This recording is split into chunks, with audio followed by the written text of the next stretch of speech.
안녕하세요. 사연에 빠지다의 DJ 민영입니다. 오늘도 구독과 좋아요 버튼 잊지 말고 눌러주시고요. 그럼 오늘의 사연도 바로 시작해 볼게요. 안녕하세요. 저는 50대 초반에 접어든 기물이라고 합니다. 얼마 전 저는 이혼을 하고 돌싱이 되었는데요. 이번 일을 통해 느낀 바도 크고 인생의 교훈 하나를 얻어가는 느낌입니다. 가장 큰 교훈은 옆에 있는 사람을 전적으로 믿지 말라는 교훈이었는데요. 원체 저는 성격이 사람을 좋아하고 잘 믿는 성격이라 이런 일이 벌어진 것 같습니다.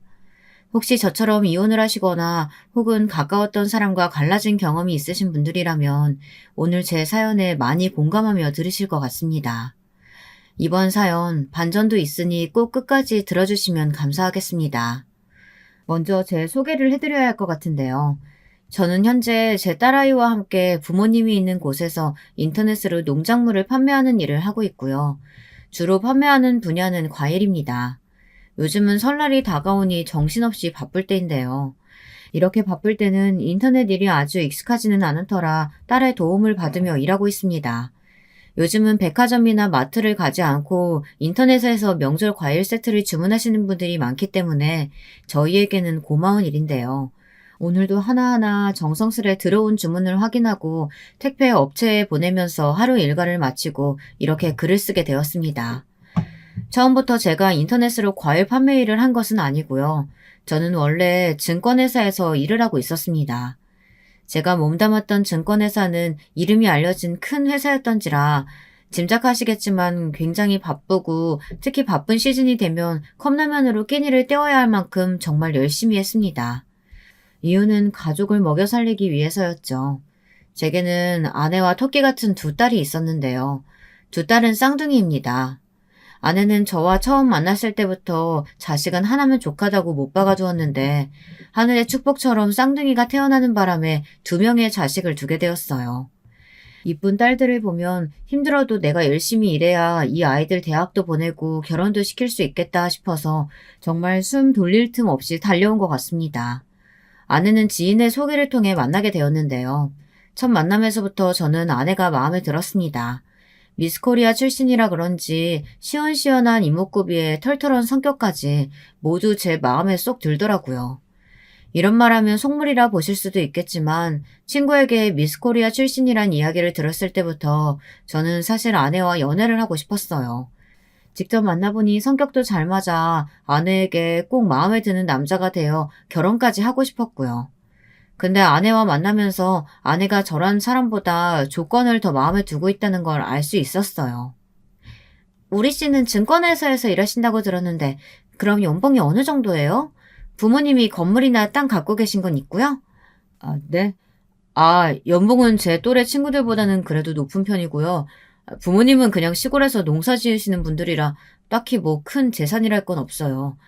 근데 저희 할아버지가 서울에 가진 땅이 있어서 돌아가시면서 부모님께 물려주신다고 했고요. 어머, 그래요? 확실해요? 확실히 주시겠다고 했어요? 전 사실 결혼은 현실적인 거라고 생각하거든요. 물론 평생 살 사람이니 사람 됨됨이나 잘 맞는 것도 중요하지만 경제적인 걸 빼놓을 수 없다고 생각해요. 네. 그렇죠. 저도 거기엔 동의해요. 아내는 저희 할아버지가 땅을 가졌다는 말에 굉장히 흥분했고 연애하면서도 그 부분에 대해 꼬치꼬치 캐묻곤 했어요.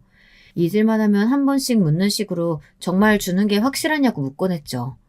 결혼을 하고 나서도 아내는 저희 부모님을 뵈러 갈 때 그 부분에 대해 슬쩍 묻기도 했습니다. 그때 전 그저 아내가 솔직하고 오히려 가치관이 확실한 사람이라고 생각했고 이미 콩깍지가 씌어진 터라 별 이상한 점을 못 느꼈습니다. 아내는 저희 집안에 땅이 내려올 거란 말을 듣더니 그 후 급히 결혼을 서두르자고 했는데요. 저는 처음부터 아내를 반려자로 생각하고 있었기에 흔쾌히 수락했습니다. 멋진 프로포즈로 화답했고 결혼식을 올렸죠.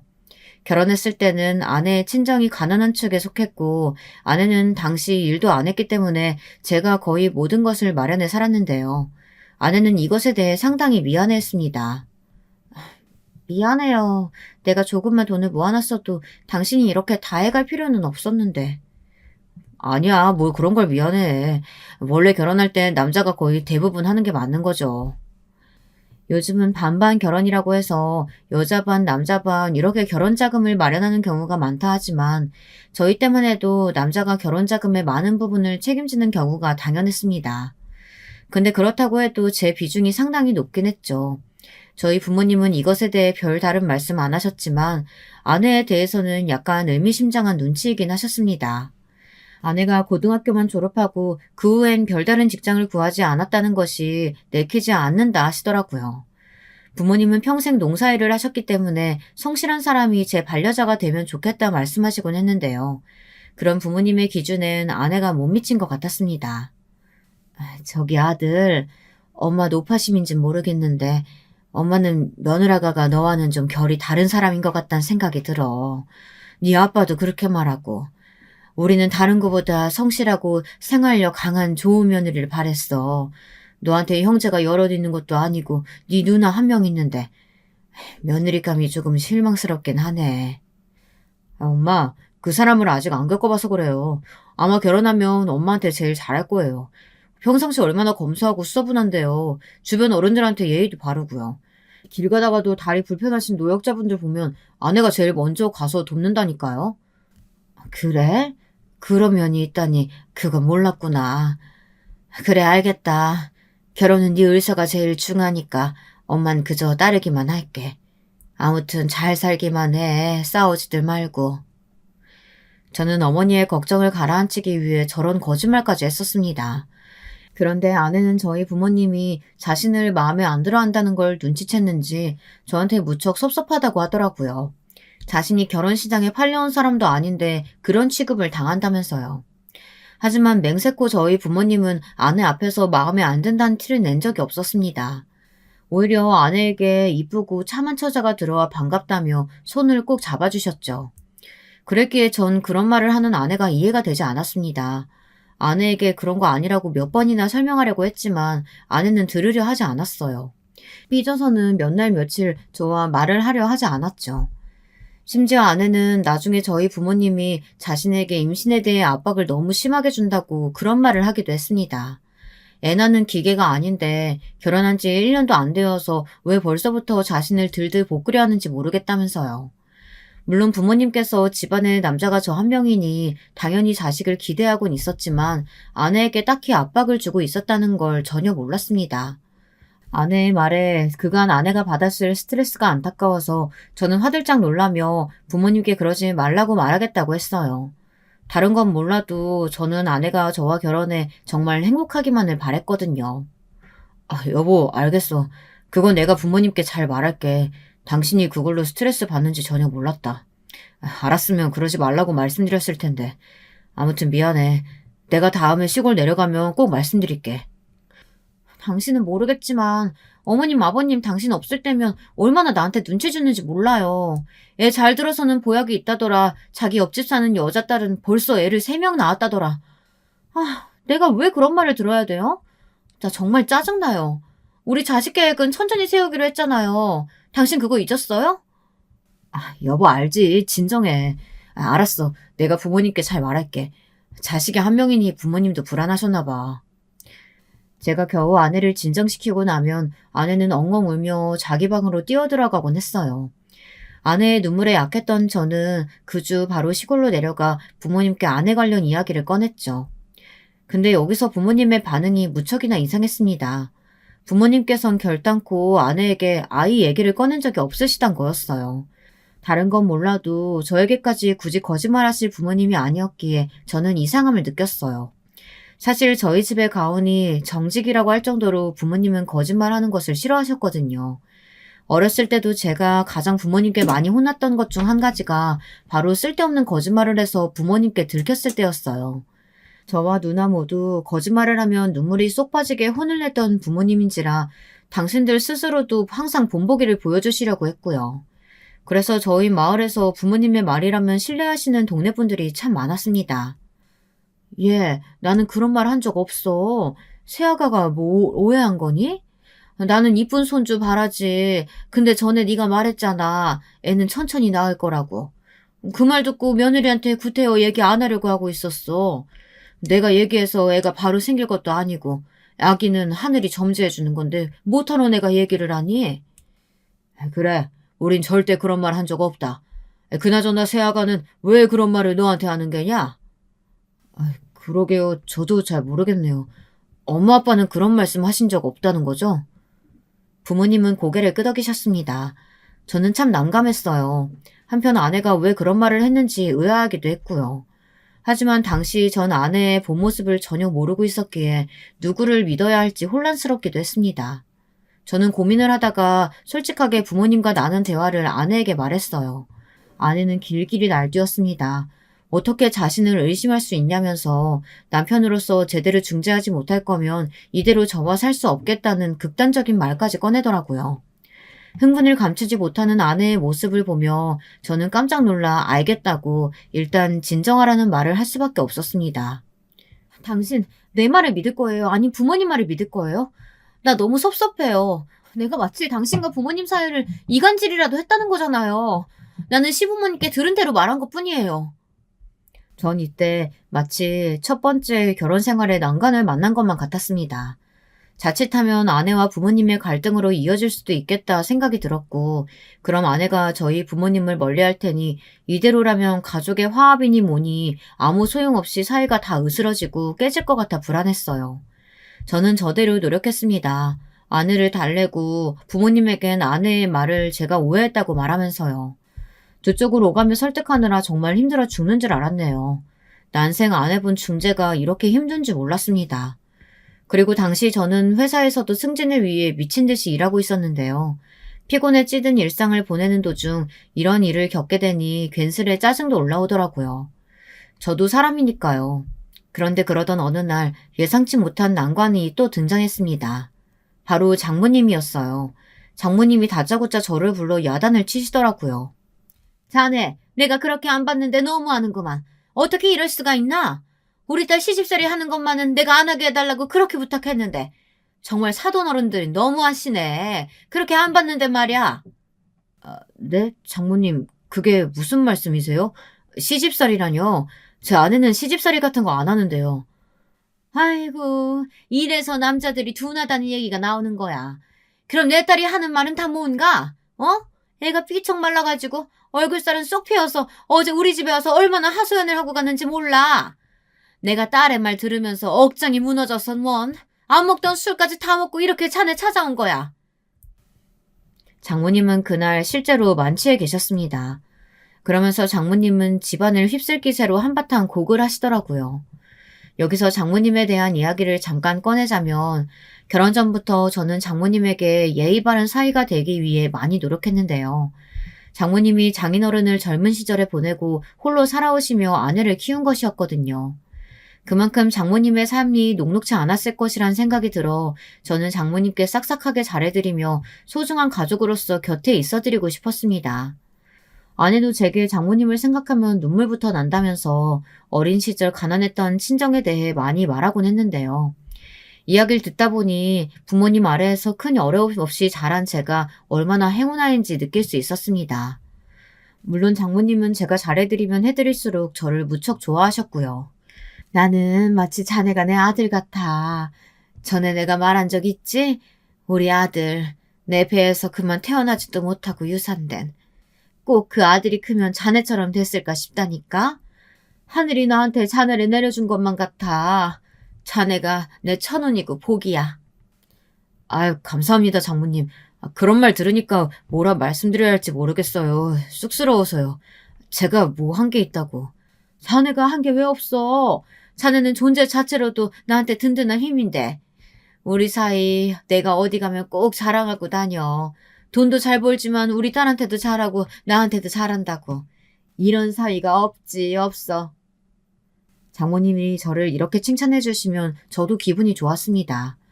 장모님께 딱히 해드리는 것이라곤 용돈 드리는 것 외엔 없었는데 후한 대접을 받는 기분이랄까요. 제가 정말 처가의 복덩어리라도 된 것 같았죠. 그랬던 장모님이 저렇게 말씀하시니 저도 마음이 어려웠어요. 장모님은 다음날 술이 깨셔서는 저희 집을 다시 찾아오셨습니다. 퇴근하고 집에 돌아오니 장모님과 아내가 함께 앉아있는 걸 보는데 가슴이 쿵 떨어지더라고요. 무슨 이야기가 화살처럼 날아들어올지 몰라 덩달아 긴장이 되었습니다. 그런데 장모님이 이때 꺼내신 말씀은 예상 밖의 것이었습니다.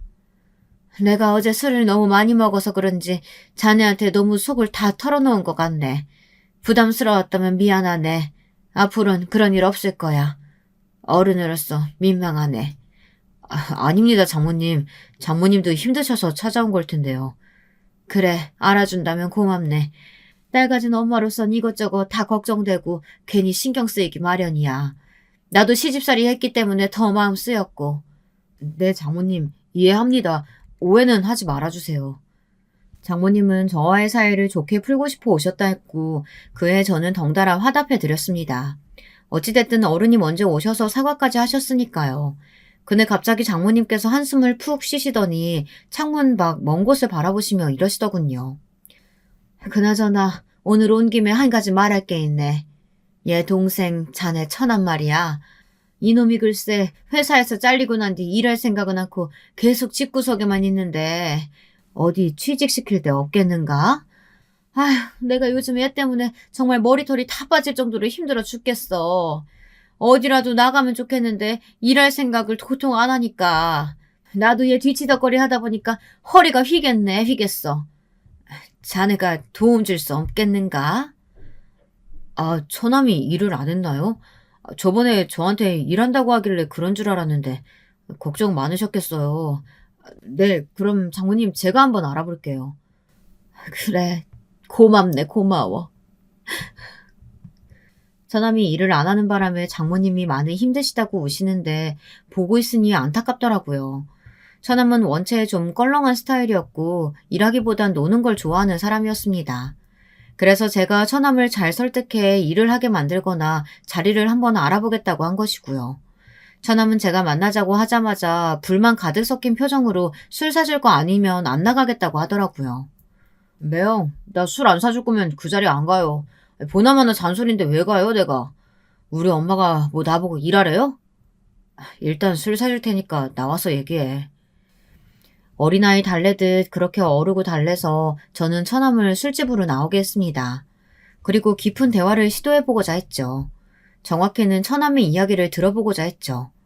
허나 처남은 술만 계속 들이키고 시시껄렁한 농담만 할 뿐 정말로 일 같은 건 할 생각이 없어 보였습니다. 이대로면 장모님이 더 힘들어하실 게 그려지는 상황이었습니다. 아내도 당시 동생 걱정에 임신이 더 안 되는 것 같다며 저보고 꼭 어떻게든 설득해보라고 했거든요. 아, 나 돈 많이 주는 자리 아니면 일 안 할 거예요, 매요.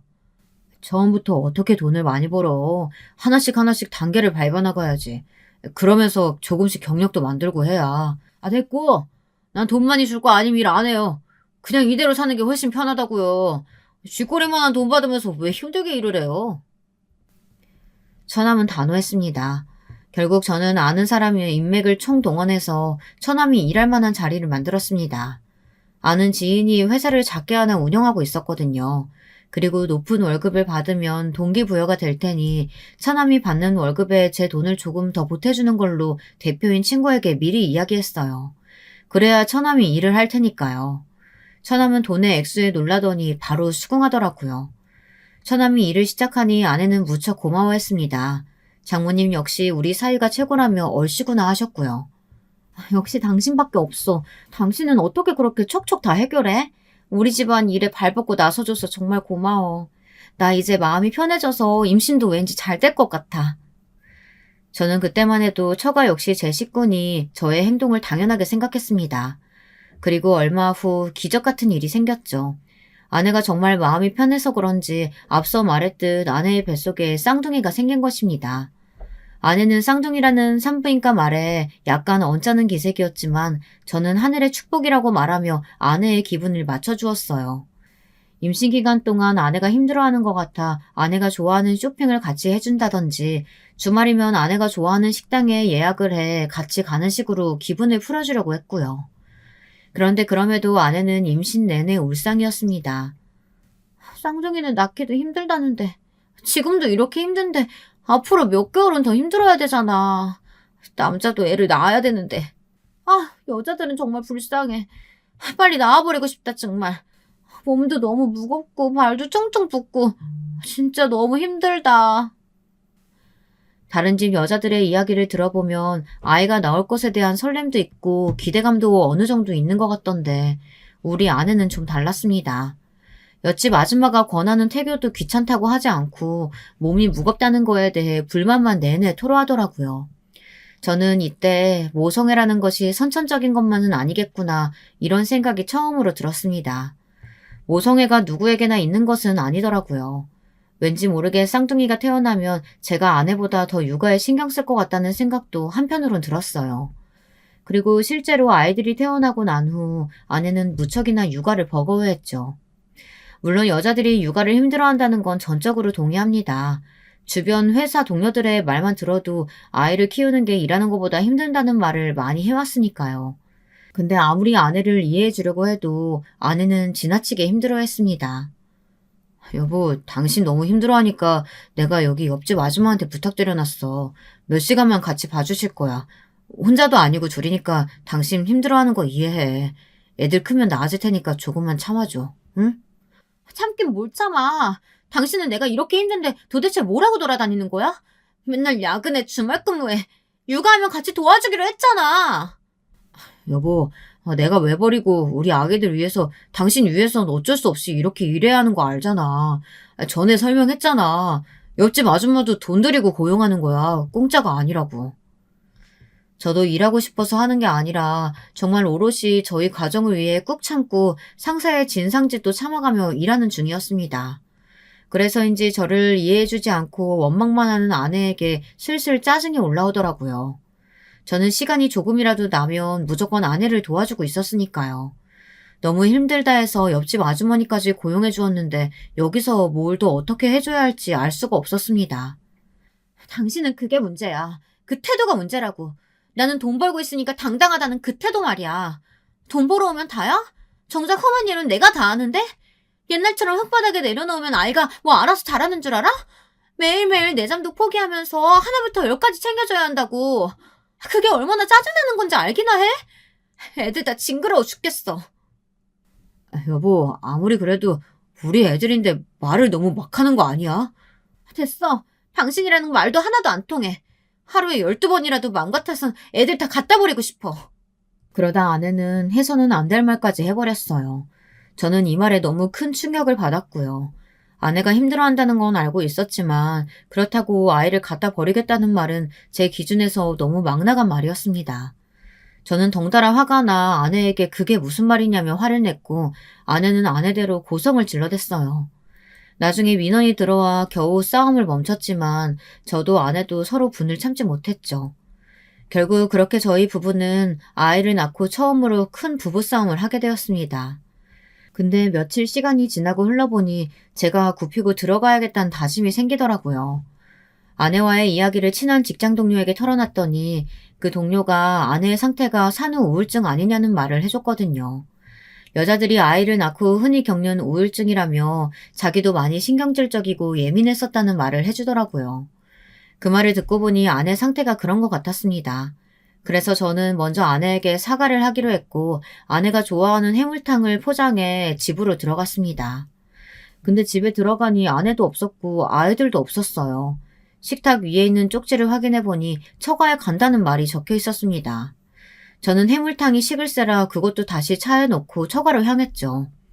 처가로 가는 동안 아내가 장모님에게 부부 사이 일을 털어놨을 거란 생각도 들었고 마음이 약간 불안했습니다.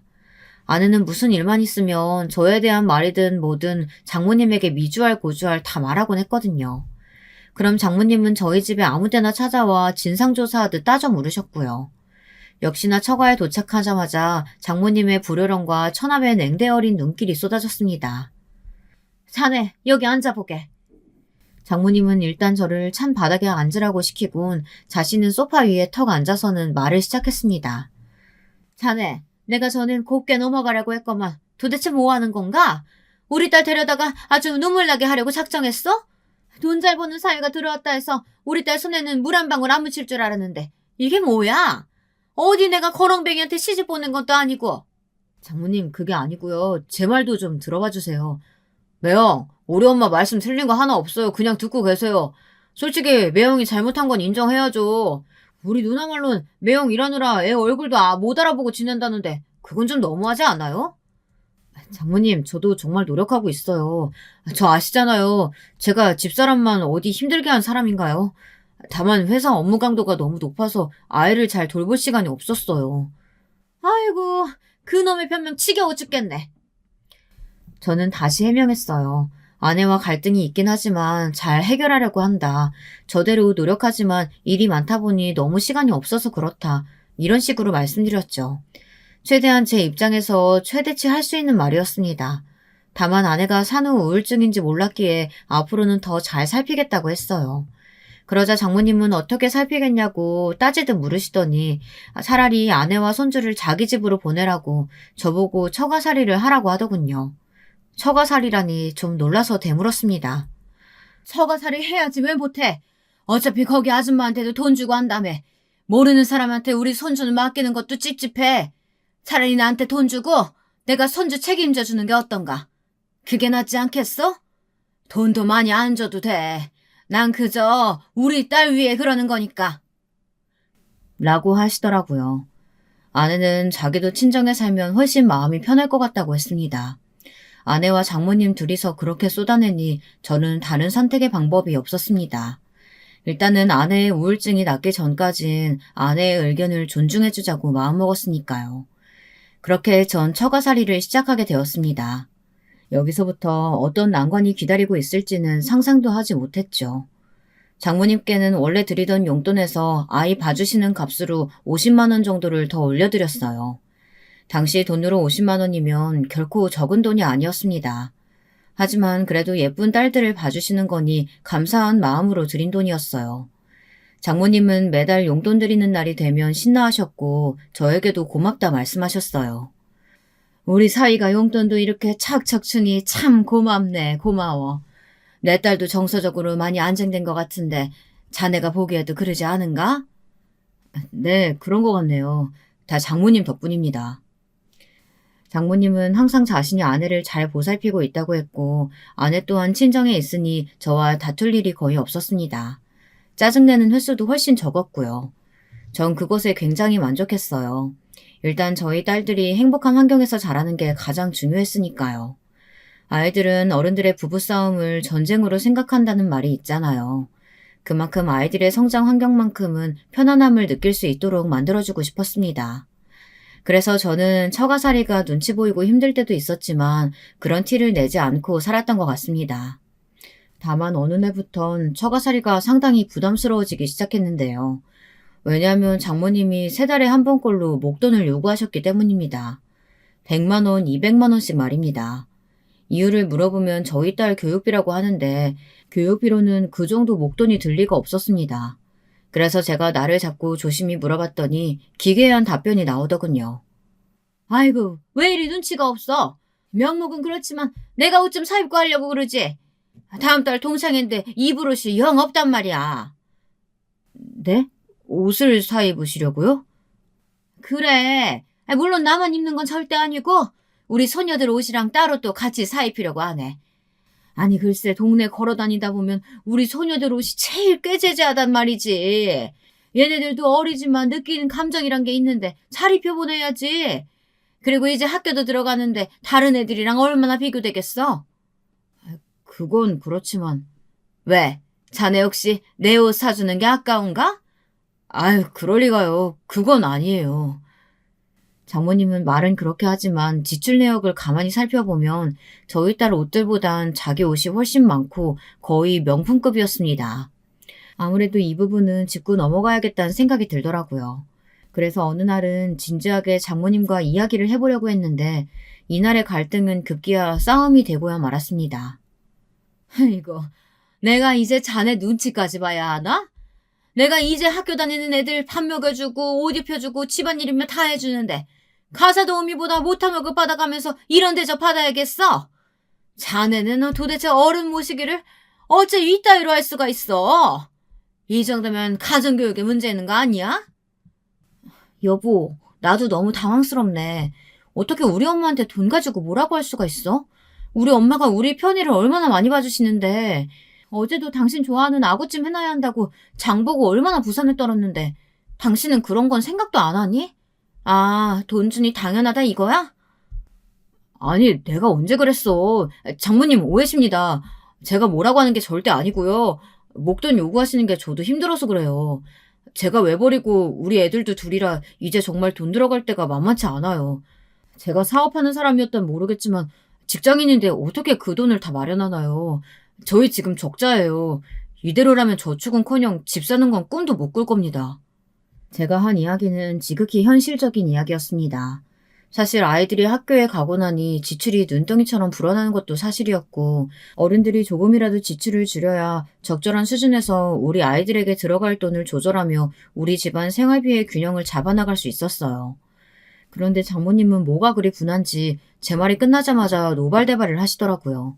그 와중에 저한테 큰 상처를 줬고요. 어머, 자네 이제 날 위협하는 거야 뭐야? 내가 뭐 얼마나 옷에 돈을 썼다고 이 난리 떠는 거야? 자네가 무능력해가지고 돈 못 버는 걸 가지고 왜 나한테 화살을 돌리냔 말이야. 100만 원, 200만 원이 뭐 큰 돈이라고. 다른 사위였으면 이미 척척 내놨어. 알아? 이래서 내가 우리 딸 미스코리아 출신이라고 다른 데서 선 들어왔을 때 거길 잡았어야 됐는데. 아이고, 아쉬워라, 아쉬워. 자네보다 집안 빵빵한 선자리가 넘치고 넘쳤었는데. 저는 다른 걸 다 떠나 솔직히 너무 섭섭했습니다. 지금까지 처가살이를 선택할 만큼 장모님에게 못했던 적도 없고 아내에게도 최선을 다했었는데 어떻게 저에 대한 판단이 저 정도에 그칠 수밖에 없었을까요? 저런 말밖에 할 수 없었던 걸까요? 대화가 그렇게 무르익자 옆에서 제 편을 들어줄 줄 알았던 아내는 오히려 저를 같이 공격하고 나섰습니다. 아내는 저를 픽 비웃으며 말을 이어가더군요. 그래, 나 솔직히 엄마 말대로 준재벌급 집들이 줄줄이 섰었어. 당신 기분 나쁠까봐 말 안 했지만 당신이란 사람 하나 믿고 결혼했는데 나도 실망스러워. 무엇보다 내가 당신한테 우리 엄마 나한테 전부인 사람이니까 잘하라고 그렇게 강조했었잖아. 엄마가 돈 쓴 게 다 우리를 위해 했던 건데 엄마 기분 지금 어떻겠어. 우리 엄마한테 얼른 사과해. 사과하라는 말에 저는 너무 비참한 심정이 되었습니다. 장모님과 아내 이 두 사람과는 더 말이 안 통했어요. 내가 왜 처가살이를 시작했을까 이런 후회마저 들었습니다. 제 발로 지옥에 들어온 기분이었습니다. 더군다나 저는 당시 아내에게 불만도 있었습니다. 아내가 명절날만 되면 저희 집에는 시골이라고 잘 가지 않으려고 하고 딱 하루 머물다가 밤만 되면 바로 오려고 했거든요. 저희 부모님이 눈에 띄게 섭섭해 하시는 게 보이는데도 아내는 아랑곳 않고 친정에 가야 한다며 자리를 털고 일어나기 바빴습니다.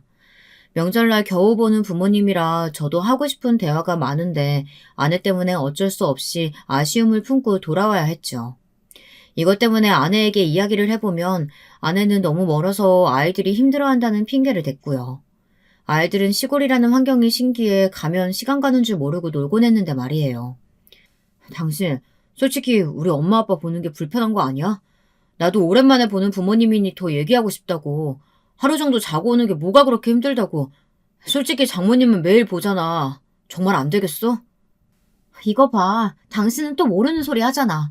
여자들이 시댁 가서 받는 스트레스가 얼마나 심한지 알기나 해? 난 우리 딸들 시끄럽게 놀기만 해도 바로 눈치가 보여. 시부모님이 당신한테나 살갑지 나한테도 살가운 줄 알아? 나만 보면 당신 등골 빨아먹고 사는 사람처럼 본다고. 아내는 아내대로 증거를 만들어대곤 했습니다. 이렇듯 아내와 이야기하면 끝이 없었어요. 제가 하룻밤만 더 있다 오고 싶다고 아무리 어필해도 모르는 척 고개를 돌려버리면 끝이었죠. 그래서 아무래도 불만이 팽배해져 있었는데 이런 사건까지 생기니 정말 정이 똑 떨어지더라고요. 저도 모르게 입에서 이 말이 튀어나갔습니다. 죄송하지만 저는 제가 뭘 잘못했는지 모르겠고 이 정도 돈은 제 예상 밖이에요. 제가 더 이상 드릴 수 없다고요. 저 잠깐 나가 살게요. 생각 바뀌면 말씀하세요. 극단적인 말이긴 했지만 말을 뱉고 나니 마음은 시원해졌습니다. 장모님의 편의대로 제가 돈을 벌어올 수도 없었고요. 제가 그렇게 나오니 장모님은 역시나 다시 돌아오라고 하셨고 돈을 줄이라고 말씀하셨습니다. 자기에게도 최소 생활비가 필요하니 용돈은 그대로 유지하자고 하셨고요. 저는 요구를 들어드렸죠. 하지만 아내와 장모님은 그 이후 저를 약간은 벌레 보듯 하기 시작했습니다. 저를 두고 둘이서 거실에서 이야기하는 소리를 가만히 듣다 보면 욕하는 말이 들려오기도 했어요. 장모님은 다른 사위랑 저를 끊임없이 비교했고 아내는 장모님의 말이 맞다며 맞장구를 쳐댔고요. 저를 욕하며 떡방아 찌어대는 두 사람의 대화 소리는 정말이지 듣기 싫었습니다. 그래서 어느 날부턴 저도 회사에서 돌아오면 바로 밥만 먹고 우리 딸들을 본 후 제 방으로 들어가 버렸죠. 그게 차라리 마음이 편하더라고요. 거기다 그 시절 처남 사건이 생기면서 장모님의 저에 대한 반감은 더 심해지고 말았습니다. 장모님이 어느 날은 처남을 초대해 함께 식사를 하자고 하더라고요. 처남은 자주 저희 집에 들리긴 했지만 올 때마다 저희 딸아이 과자 하나 사온 적이 없었어요. 그런데 그날은 처남이 저희 딸아이 볼책이며 가방 같은 것들을 사왔더라고요. 고마운 마음에 반가워하며 처남을 맞이했습니다. 근데 그것들이 결국은 함정이었다는 것을, 더 큰 그림을 그리기 위한 계획이었다는 것을 후에 알게 되었습니다. 저녁을 먹고 할 얘기가 없어 뻘쭘하게 앉아있다 뭐라도 대화를 해야 할 것 같아 처남이 다니는 회사에 대해 물어봤는데 이런 말을 하더라고요. 왜요? 진짜 힘들어요. 진짜 말도 못해요. 야근도 엄청 시키고 뭐만 하면 성과로 사람 쪼아대고 이런 게 사회생활인가 싶은데 나 못 버티겠어요. 말 나온 김에 우리 회사 대표랑 매형 친하다고 했잖아요. 나 월급 좀만 더 올려달라고 말해봐요. 나 이 쥐꼬리만한 월급이면 계속 노총각으로 살게 생겼어요. 그래, 우리 아들 고생해서 일하는데 자네가 좀 도와주게. 보는데 나도 안쓰러워 죽겠어. 옆에서 장모님까지 덧붙여 그런 말씀을 하시는데 전 기가 찼습니다. 친구에게 처남의 회사 근무 태도가 너무 불량해서 몇 번이나 자르려 했던 걸 들었거든요. 매일같이 지각에 몇 년이 지나도 늘지 않는 성과 때문에 오히려 회사 입장에서는 손해라고 했어요. 다만 제 처남이라는 걸 알고 제 얼굴을 봐서 어쩔 수 없이 냅두고 있다고 했었습니다. 처남, 내가 이런 말 안 하려고 했는데 처남이 받는 돈에 내 돈 이미 들어가 있어. 처남 경력 하나 없는 신입사원인데 어떻게 그 월급을 받고 시작할 수 있었겠어. 눈치 못 챘다니 내가 더 놀랍네. 난 처남이 알고 있는 줄 알았지. 이미 처남에게 돈 주고 있으니까 돈은 못 줘. 우리 사는 것도 빠듯해. 그리고 친구한테 듣기론 처남 몇 번이나 자르고 싶었는데 못 그러고 있다고 하던데. 매일 지각은 기본이라며? 뭐라고요? 이미 저한테 돈을 얹어주고 있었다고요? 제 말에 처남은 상당히 당황한 표정이었습니다. 장모님 또한 마찬가지였고요. 제가 제 돈을 얹어준다는 건 장모님에게도 말하지 않았거든요. 거기다 자신의 체부를 들켜버리니 할 말이 없었겠죠. 그건 몰랐는데. 그래. 그리고 처남 결혼 못하는 건 처남이 눈이 높아서 그런 거 아니야? 전에도 소개시켜달라고 해서 몇 번 소개시켜줬잖아. 다들 참하고 조건도 괜찮았는데 처남이 못생겨서 싫다며. 눈을 좀 낮춰보지 그래 차라리. 속속들이 맞는 말만 하자 처남은 입을 꾹 다물곤 그렇게 돌아갔습니다. 소득 없이 터덜터덜 돌아가는 뒷모습을 장모님은 안쓰럽게 생각하셨는지 그 이후로는 더 저를 낯선 사람으로 취급하더라고요. 저는 이 집에서 점점 없는 사람, 투명인간이 되어갔습니다. 아내와 장모 두 사람이 저를 그렇게 취급했으니까요. 그러다 우리 딸들이 성인이 되고 자기 몫을 할 때쯤 저는 아내에게 분가를 요청하게 됐어요. 더 이상은 저도 참고 살기 싫었거든요. 집에서만큼은 편하게 지내고 싶었고요. 아내는 역시나 싫다며 저와 갈등을 빚으려 했지만 어쩔 수 없는 사건이 생겼어요. 너희들 이제 나가 살아라. 네? 갑자기 그게 무슨... 평소에 장모님이 나가시는 동아리에서 어떤 할아버지를 만나셨는데 그 할아버지와 함께 사시겠다고 하며 따로 나가겠다고 하시더라고요. 덕분에 일은 수월하게 진행되었습니다. 드디어 저희 식구들끼리 살 수 있으니 전 너무 행복했습니다. 아이들도 할머니를 불편해했던지라 좋아했고요. 그리고 저희 어머니께 집들이 겸 집에 놀러 오시라고 했어요. 꼭 오셔야겠어? 싫은데. 여보, 우리 어머니 아버지 명절 말고는 평소에 볼 기회도 없었잖아. 두 분이 여기까지 오신다고 하는데 어떻게 싫다 해. 정말 당신은 꼭 나를 나쁜 사람 만들어야겠어? 알겠어. 근데 설마 자는 건 아니지? 자는 건 싫어. 우리 딸들도 불편해해. 아내는 잔뜩 싫어하는 기색을 드러냈지만 어쨌든 허락했기에 저는 바로 부모님께 연락을 드렸고 두 분은 직접 시골에서 올라오시게 되었습니다. 제가 데리러 간다고 했지만 부모님은 괜찮다며 저보고 나오지 말라 신신당부하시더라고요. 저는 딸아이들이 커가며 부모님 생각도 많이 나고 그리워지던 찰나였기에 아버지와도 술 한잔 기울이며 많은 이야기를 나누고 싶었습니다. 그래서 부모님이 오시기 전날 좋은 술도 준비해놓고 기쁘게 맞을 준비를 했죠. 시골에서 올라오신 부모님은 아내를 보자마자 여전히 예쁘다며 들고 오신 반찬거리와 몇 가지 과일들을 주셨습니다. 근데 아내의 반응이 너무 차가웠습니다. 아, 뭐 굳이 이걸 다 가지고 오셨어요? 괜찮은데. 냉장고가 꽉 찼거든요. 아, 그러니? 아이고, 우리가 주책을 부렸나 보구나. 미안하다. 아니에요. 뭐 가지고 오셨으니까 받긴 받을게요. 그나저나 옷은 저 주세요. 제가 걸어드릴게요. 옷 빨아오신 거죠? 저는 기분이 나빴지만 부모님 앞이라 일단은 꾹 참았습니다. 부모님은 허허실실 웃으시며 저와 함께 동네 나들이도 하시고 아내와 이런저런 이야기도 주고받으셨어요. 아내는 대화 내내 탐탁치 않은 표정이었지만 부모님은 모르는 척 장모님 안부도 묻고 하셨죠. 아내가 오로지 관심이 있어 하는 건 딱 한 가지였어요. 바로 부모님의 땅이었죠. 예전에 제가 연애할 적 할아버지에게서 내려올 땅이 있다고 말씀드렸잖아요. 그 땅의 시세가 어느 정도 되는지 그것에만 관심 있어 했습니다. 아, 그 땅? 아이고, 그거 얼마 안 돼. 그냥 아주 조그만 거라 내세울 게 못 된단다. 그래도 서울이면 꽤 괜찮을 줄 알았는데. 아무쪼록 땅값 오르면 말씀해 주세요. 그래, 알겠다. 아내는 마치 당연히 자기에게 올 땅처럼 그렇게 말하더라고요. 부모님 얼굴에서도 어이없어 하는 기색이 엿보였습니다. 왜 자기 땅이라고 생각한 걸까요? 그런데 기막힌 일은 그 다음 일어나고 말았습니다. 제가 사연을 쓰게 된 이유이고 오늘의 하이라이트 사건입니다. 술을 기울이다 보니 어느새 너무 늦어 부모님이 하룻밤 자고 가게 되었는데요. 아내가 부모님이 돌아가시자마자 장모님을 부른 겁니다. 근데 장모님만 온 게 아니고 낯선 사람들이 뒤따라 우르르 들어오더라고요. 마침 주말이라 제가 집에 있었던 시간이었는데요. 얼떨떨해하며 물으니 청소업체라고 하더라고요. 아, 저 사모님이 부른 청소업체인데요. 혹시 얘기 못 들으셨나요? 네? 청소업체요? 아내를 보니 아내는 희미하게 웃으며 얼른 들어가서 냄새 좀 제거해달라고 요청하고 있었습니다.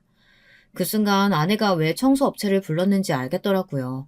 저는 머리 끝까지 화가 치밀어 올라 아내의 멱살을 붙잡고 싶은 걸 간신히 참고 물었습니다. 설마 당신 저거 우리 엄마 아빠 때문에 부른 거야? 그럼 그것 때문이지 뭐 때문이겠어.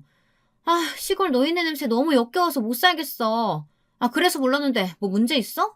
우리 엄마도 도와주러 왔으니까 당신도 얼른 청소기 들고 어제 어머님 잠방부터 치워. 아, 정말 오늘 진짜 몇 시간 동안 고생해야 하는 거야. 청소업체 부르는데 얼마 줘야 했는지 알아?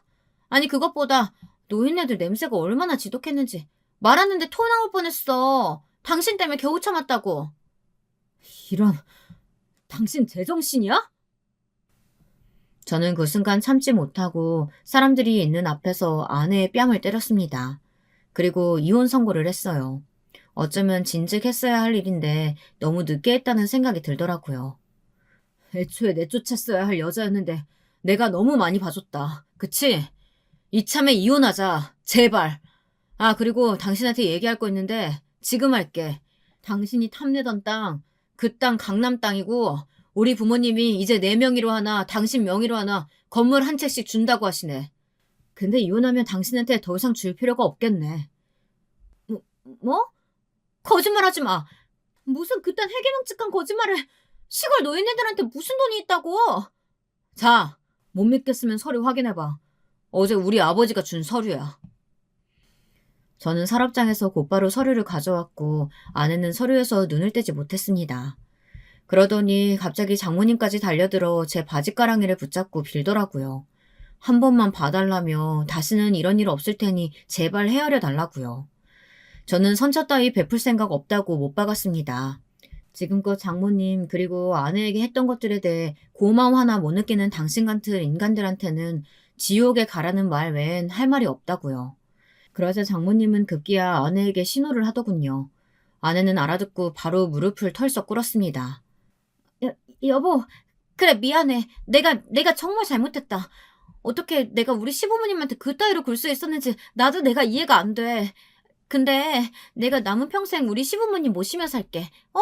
설사 치매 걸리셨다고 해도 요양원 안 보내고 내가 모실게. 이거 진심이야. 넌 진심이 뭔지도 모르는 인간이야. 내가 널 뭘 보고 믿고 우리 부모님을 모시게 하냐? 가짜는 소리 말고 이혼 소송 준비해. 저는 그 뒤 이혼 소송을 했고 아내에게 위자료를 받아 이혼했습니다. 소송 없이 깨끗하게 갈라서고 싶긴 했지만 혹시나 하여 뒤를 파보니 아내가 다른 남자랑 바람 폈던 정황이 드러났거든요. 화가 나기보다는 웃음밖에 안 나오더라고요. 괘씸해서라도 전 소송을 걸어 위자료를 받아냈고 아내는 덕분에 돈 한 푼 없이 내쫓기게 되었습니다. 저는 아내와 이혼하고 새로운 삶을 시작했고 괜찮은 사람도 만나게 되었는데요. 아내와 달리 심성이 곱고 착한 사람이라 부모님들도 마음에 들어 하십니다. 참고로 저희 딸들도 저의 이혼을 응원해 주었어요.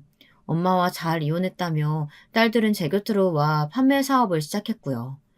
새로운 삶을 시작한 만큼 설레는 마음으로 한 걸음 한 걸음 나아가고 있는 하루입니다. 이번 한 해 저처럼 새로운 길을 가시는 분들이 있다면 정말 마음으로 깊이 응원해드리고 싶습니다. 모두 행복한 하루 되시고 이번 연도 복 많이 받으세요. 여러분, 두 번째 사연 시작하기 전에 좋아요, 구독 꼭 눌러주실 거죠? 그럼 두 번째 사연 바로 시작합니다. 사람 인연이라는 게 어떤 모습으로 흘러갈지 정말 알 수 없는 것 같아요. 우연인 것 같기도 운명인 것 같기도 한 이번 사연은 여성 애청자분께서 보내주셨습니다. 안녕하세요. 항상 애청해왔던 사연에 빠지다의 저의 이야기를 보내게 됐네요. 원래도 유튜브를 중독 수준으로 이용하고 있었는데 우연히 사연에 빠지다를 접한 이후로는 거의 팬이 되었다고 할 수 있죠. 진작에 구독을 눌러놓고 사연 영상이 업데이트되면 놓치지 않고 전부 다 보고 있답니다. 제가 말이죠. 생각하면 할수록 입가에 어이가 없는 웃음이 지어지는 그런 경험을 한 적이 있어서요. 아주 희한한 경험이었죠.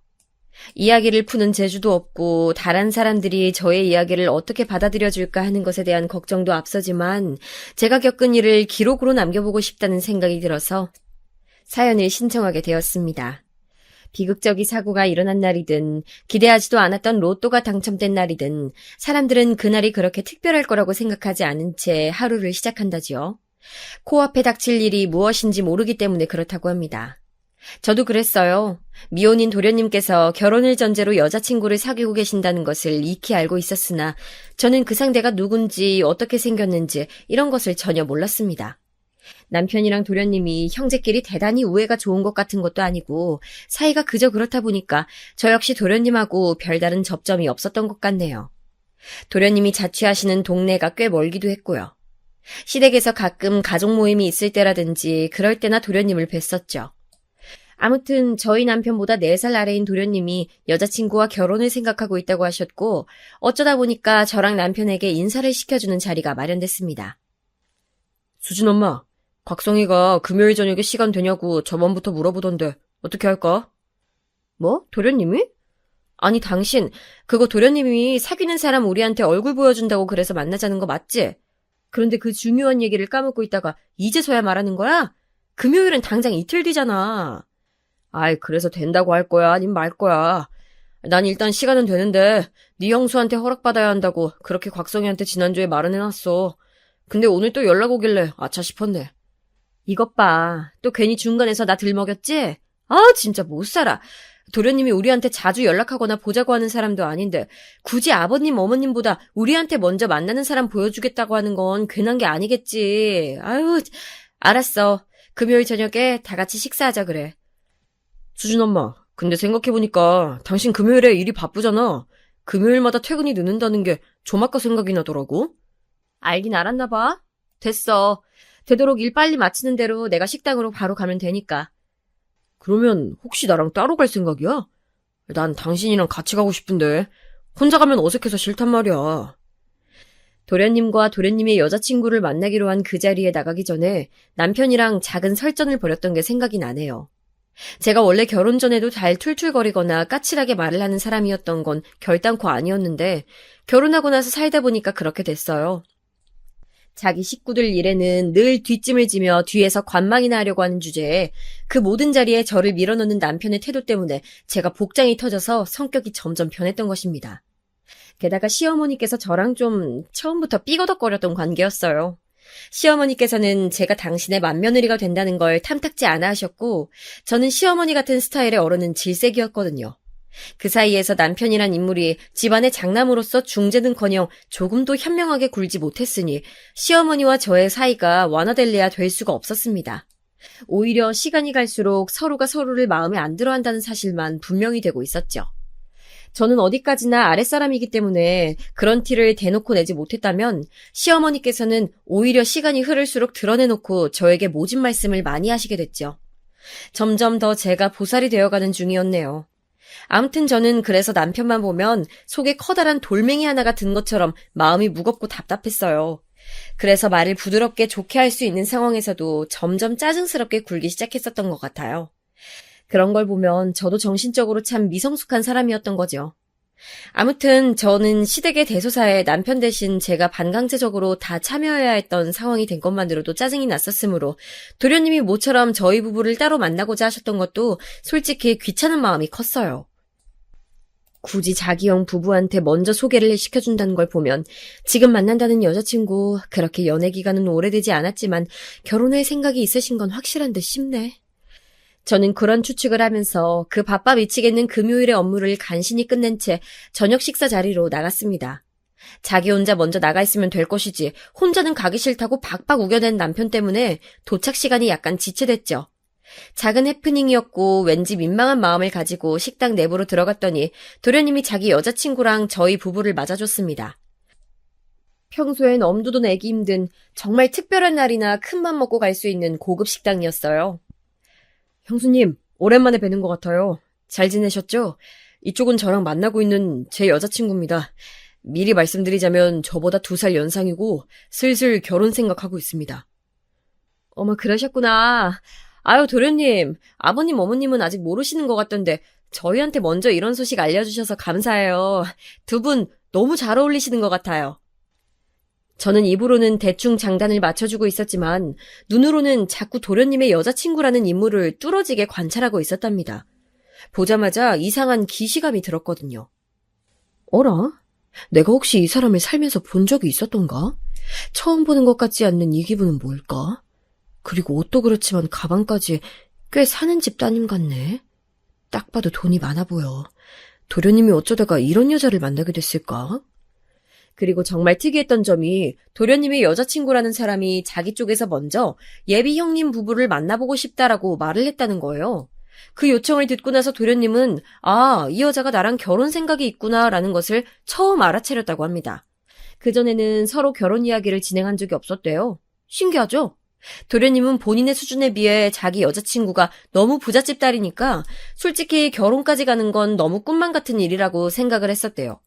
특히나 상대 쪽에서 결혼에 대해 먼저 얘기를 꺼낸 적이 없으니까 도련님은 혼자서 은근히 결혼에 대한 희망사항을 매번 꺼내 보이는 것도 민망했다고 하고요.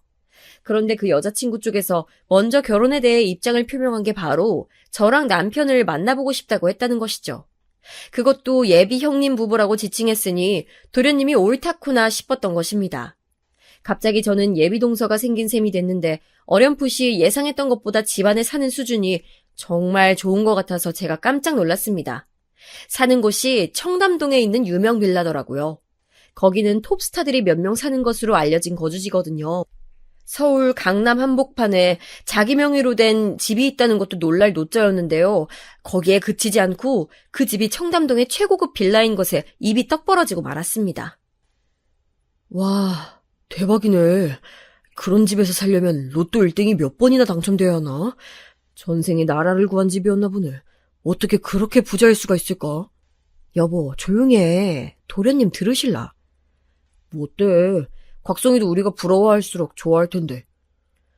남편이 제 옆에서 작게 중얼중얼거리는 통에 저는 아무렇지 않은 척하느라 민망해서 혼쭐이 났었네요. 제가 지켜본 그리고 알고 있는 남편은 워낙 무력이 크지 않은 사람이었기에 도련님을 시기질투한 인물이 아니었어요. 다만 본인의 처제가 될 여자네 집안이 생각보다 너무 잘 사는 집안이라는 것에 혀를 내두를 만큼 놀란 것처럼 보였죠. 저는 앞으로 언니랑 잘 지내보고 싶어요. 아, 언니라고 불러도 되는 거죠? 아니면 미리 형님이라고 불러드릴까요? 그래도 괜찮으시겠어요? 네? 아, 편하신 대로 불러주세요. 제가 연상이니까 그냥 지금은 언니라고 불러주셔도 되고요. 저희 도련님하고 결혼을 하신다면야 저랑 서로 형님 동서가 되는 거지만 아직은 좀 그러기엔 어색하죠? 사실 저는 안 어색해요. 어차피 결혼할 생각이고 앞으로 한 집안 식구가 될 거니까 싫지 않으시다면 제가 형님이라고 부르고 싶어요. 정 그렇게 생각한다면 그렇게 하세요. 저야 뭐 먼저 호칭 정리해 주신다면 고맙죠. 자기 집안 얘기할 때는 전체적으로 낯을 가리는 듯 대면대면하게 굴었으면서 갑자기 저한테는 아주 활발한 태도를 보이는 것에 제가 당황하고 말았습니다. 오늘 처음 본 자리였는데 다짜고짜 형님이라고 벌써 저를 부르고 싶다니. 속으로는 대체 이 예비동서가 얼마나 도련님을 좋아하고 있으면 결혼에 대한 확신으로 벌써부터 이렇게 행동하는 걸까 하는 생각을 품고 있었습니다. 자리가 파할 때 예비동서는 저에게 자기 휴대폰을 내밀더니 번호를 알려달라고 했습니다. 도련님으로부터 제 번호를 받을 수도 있었지만 굳이 그렇게 하지 않았대요. 저를 만나면 저한테 직접 제 연락처를 받고 싶었다는 게 그 이유였습니다. 저는 예비동서의 휴대폰에 제 번호를 찍어주면서 문득 피어오른 궁금증을 해결하고 싶어졌어요. 아, 그러고 보니까요. 아까 도련님이 하시는 말씀 들어보면 저랑 남편을 먼저 만나고 싶어 했다면서요. 혹시 특별한 이유가 있었을까요? 저는 형님을 뵙고 싶었어요. 곽성 씨가 자기 식구들 사진이라면서 그걸 저한테 보여줬을 때부터요. 사진 속에서 형님 발견하고선 바로 알아봤었거든요. 네? 그게 무슨 말이에요? 그렇다면 혹시 나를 미리 알고 있기라도 했다는 거예요? 어떡해요? 아니, 우리가 대체 어디서 만난 적이 있길래요? 제가 화들짝 놀라서 그렇게 묻자마자 예비동서가 수줍은 표정이 되어서는 고개를 조금 떨궜습니다. 아, 바로 그 순간에 저는 제가 예비동서를 보자마자 들었던 기시감의 정체를 알아차릴 수 있었습니다. 저랑 마주섰을 때 딱 이 정도의 눈높이를 보이면서 고개를 숙이곤 바닥을 쳐다봤던 사람을 제가 과거에서 분명히 만난 적이 있었거든요. 그 시절 그때는 너무 자신감이 없어 보이는 모습이라 현재와는 전혀 매치가 안 됐지만 말입니다. 설마 중학교랑 고등학교 때 봤었던 바로 맞아요, 형님. 저예요. 아직 저를 기억하고 계셨군요. 아니, 세상에 어떻게 이런 식으로 다시 만나게 되지? 그동안 잘 지냈어요? 잘 살고 있었어요? 지금 그렇게 부유한 환경에서 살고 있다는 건 친어머니가 아니라 아버지 쪽이랑 살고 있다는 거죠? 형님은 어쩜 제 그런 사정까지 다 기억을 하시다 못해 유출을 하세요? 아, 역시 사려 깊으시다니까. 저 고등학교 3학년 때부터 아버지한테 가서 살았어요. 정신없이 수험 생활에 파묻혀 지내다가 대학 갔었고요. 예비동서는 제가 과거에 아주 짧은 인연을 맺은 적이 있던 사람이었습니다. 굉장히 짧았으나 믿을 수 없을 만큼 강렬한 인연이었죠. 특히 저에게보다 예비동서에게 깊은 흔적을 남긴 모양이었습니다. 저는 상상하지도 못한 재회에 압도당해서 조금은 멍하게 예비동서랑 둘이서 이런저런 대화를 더 나눈 끝에 헤어졌어요. 수진 엄마, 혹시 두 사람 원래 알던 사이였어? 뭘 그렇게 대화를 오래 하다가 와? 아니, 그냥 별거 아니야. 여자들끼리 잠시 할 얘기가 있었어. 하긴 부잣집 딸내미랑 당신이 개인적인 친분이 있었을 리가 없지. 아이, 그나저나 곽성이 이 자식 내 동생이지만 대단하네. 어디서 그런 여자를 만나다가 결혼 얘기까지 진행시켰을까? 하여간 저희 남편은 바로 이런 점이 문제였습니다. 본인은 딱히 그럴 의도가 없었고 악의가 없는데 말이 필터를 안 거치고 그냥 나가버리는 거예요. 저도 예전에는 남편의 이런 화법 때문에 열불이 터져서 부부싸움까지 몇 번 갔었는데 그냥 원래 말하는 꼬라지가 저런 사람이라는 걸 알고 나서부터는 제가 해탈했습니다. 시어머니께서 워낙 막말을 잘하시는 스타일인데 그에 비하자면 남편은 순한 양이나 다름없었으니 비교 대상이 있으니까 차라리 남편이 낫게 보이면서 웬만한 건 용서가 되더라고요. 사람이란 동물은 언제나 상대적이라더니 그 말이 맞는 것 같아요. 그날 집으로 가는 길 내내 차 안에서 저는 과거 회상에 몰입해 있었어요. 세월이 흐르면서 저도 모르게 깜빡 잊고 있던 일들이 제 안에서 살아나는 것을 느꼈죠. 그 과거의 어느 한 틈에 예비동서라는 인물도 들어있었습니다. 인연이라는 게 참 신기하구나. 운명은 우연을 가장해서 오는 것이라더니 그런 것 같기도 하고. 어쨌든 내 예비동서가 될 사람이 옛날에 그 애였다니 정말 기가 막히네. 그 후로 좋은 환경에서 잘 살고 있었구나. 다행이다. 저는 홀로 이런저런 생각에 더 잠겨 있었건만 그런 저를 방해했던 것은 운전을 하던 남편이었습니다. 제가 예비동서라는 인물을 만나고 나서 한참 생각에 잠겨 있는 걸 보고 자기 딴에는 다르게 해석이 된 모양이었어요. 수진 엄마, 설마 당신 앞으로 서열 잡고 살 생각하는 건 아니겠지? 자기보다 아랫사람으로 들어올 텐데 그 사람 집안이 아주 부자인데다가 성격까지 활발해 보이니까 군기 잡기에 만만치 않겠다면서 그런 생각하고 있는 거 아니지? 뭐라고? 아니 무슨 생각을 그렇게 해? 서열이라니. 나 상상도 안 해봤어. 당신이 우리 엄마한테 당하고 있는 걸 보면 철저히 서열대로 굴러가는 사람인 것 같아서 그렇지. 말은 잘한다. 그래서 내가 어머님한테 잔소리 듣고 그럴 때 나 한 번이라도 안 도와준 거야? 지금 그걸 자랑이라고 해? 내가 어줍잖게 당신 편 들면 우리 어머니는 더 노하시는 분이니까 그렇지. 우리 어머니 성질 이상하게 오락가락하는 거 이제 당신도 잘 알잖아. 그냥 대충 비위 맞춰주는 게 여러모로 제일 편해. 당신은 내 앞에서는 말이 이렇게 청산유수면서 왜 남들 앞에만 서면 꿀먹은 벙어리가 되는 거야? 그 이유 좀 알자. 내가 새로 동서가 들어와서 서열군기 잡고 있다고 해도 막상 당신은 그때 되면 말 한마디도 안 하고 있을걸? 그건 그냥 다른 사람들 앞에선 어색하니까 그렇지. 하여간 아랫사람한테 잘해줘. 부잣집이라는 배경만 거나하지. 아까 보니까 사람 눈빛이 왠지 순해 보이더라. 당신하고 제대로 붙으면 상대도 안 될 거야. 그러니까 당신이 좀 봐줘. 정말 어이가 없었습니다. 제가 시어머니로부터 은근하게 시집살이를 당해왔다는 걸 남편은 알고 있었고, 그러니까 제가 그걸 예비동서한테 똑같이 분풀이를 하며 물려줄 거라고 자기 혼자 추측됐나 봐요. 남자들은 왜 항상 단순하게 짝이 없으면서 이상한 곳에서 고차원적인 발상을 할까요? 제 남편뿐만 아니라 결혼해서 애 있는 지인들 얘기 들어보면 거의 엇비슷해요. 연애할 땐 안 그랬는데 결혼하고 나서는 다 그렇게 되어버렸다는 얘기를 들으면 고개가 저어집니다. 그쯤에서 저는 저랑 별로 친하지 않았고 그래서 잘 알지 못했던 어찌 보면 미지의 존재 같은 도련님이 과연 결혼 후에 어떻게 변해갈지 궁금해졌답니다. 그저 그렇게 사는 수준인 시댁에서 보자면 무지하게 재력이 좋은 예비동서가 조금은 특수한 경우의 사람이었으므로 그 미래가 더욱 궁금해졌죠. 그 두 사람이 무사히 결혼까지 꼴이나게 될지도 관건이었고요. 예비동서의 등장에 시부모님은 너무 좋아서 거의 뒤로 넘어질 지경이었다고 해요. 뭐시? 갑부 흉내만 내는 수준이 아니고 진짜 백이 갑부 집안이라니. 세상에나 이게 웬일이니? 아유 그것도 강남에 입이 떡 벌어지는 집이 있는 강남부자? 어머나 세상에 난 몰라. 너무 좋아서 어떡하니? 시어머니께서는 오만 호들갑을 다 떠셨다고 하고요. 예비동서의 비위를 맞추면서 온갖 아부를 다 떠시느라 첫 만남부터 무척 바쁘셨다네요. 그리고 마침내 도련님과 예비동서의 상견례 날짜가 잡혔습니다. 그런데 그에 앞서서 행사가 하나 있었어요. 바로 예비동서의 생일이 있었던 건데요. 발단은 도련님께서 무심코 다음 주에 예비동서의 생일이 있다고 시어머니 앞에서 말씀을 흘렸던 것으로 불씨가 지펴졌습니다. 시어머니께서 단박에 예비동서의 생일잔치를 열어주겠노라고 선언하신 거예요. 토요일 저녁부터 예비동서가 일정이 있다 그래서 토요일 점심을 같이 먹는 것으로 얘기가 됐습니다. 저는 그 소식을 듣고 속으로 생각했죠. 예비동서가 무슨 옛날 사람도 아닌데 웬 생일잔치? 어디 동네 어르신 생일잔치상 같은 걸 어머님께서는 생각하고 계시는 거 아니야? 코웃음을 쳤었는데 그러지 말 걸 그랬어요. 시어머니께서 저한테 연락을 하신 거예요. 예비동서의 생일잔치를 준비해야 하니까 저한테 구성을 좀 알아서 꾸리라고 말입니다. 그런 건 저한테 전화해서 꼭 시키시는데 그러실 때의 특징은 알아서 잘이라는 표현이 꼭 들어간다는 것입니다.